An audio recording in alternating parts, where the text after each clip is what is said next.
G'day guys, Tom here from Different Drop in the beautiful Adelaide Hills with Larry Jacobs from Hahndorf Hill on location, and very excited to be here at one of the most exciting producers in the region, I think. And I'll let Larry talk about why that is. But mate, thanks very much for having us today. And I guess for those that don't know Hahndorf Hill, what's the story, the philosophy with the wines, and I guess maybe a little bit about Grüner Veltliner.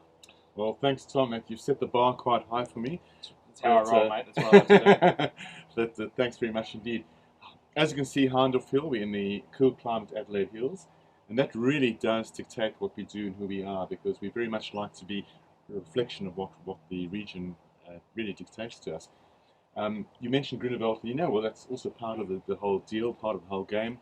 Grüner Veltliner, really, we are hoping, is going to thrive in this part of the world. It has a perfect climate for this place. We have warm days, cold nights. It's exactly what Grüner wants. And what I have in the glass is our fifth vintage of our Grüner Veltliner.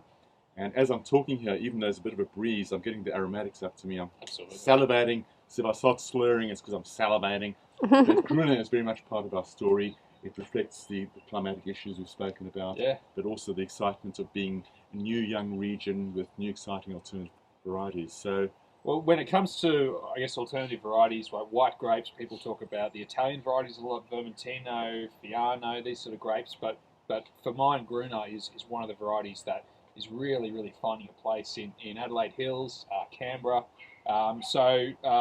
Mate, you and Lark Hill, I suppose, were the first guys to really pioneer the variety in Australia.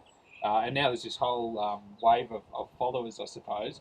Where do you see the variety's future, I guess, in Australia? You've got some different styles there. Do you think there's options for a real diversity with the grape?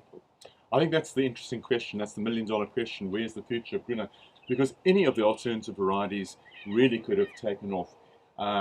Certain of the varieties that's really struggled, that we introduced a few, many of the varieties, I won't mention any of them, but have really struggled to get a bit of traction.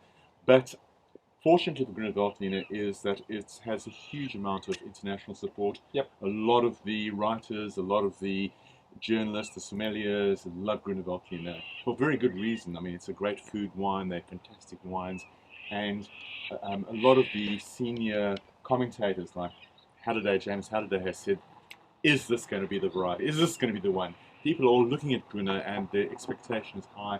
I'm just crossing my fingers and my toes, and I'm saying, go Grüner, because this is what it's all about. It's a fantastic grape. I mean, for me, almost a little bit Riesling-esque on the nose, like really perfumed and vibrant, and then texturally almost a little Chardonnay-esque without the kind of oak side of it, but great mouthfeel and weight.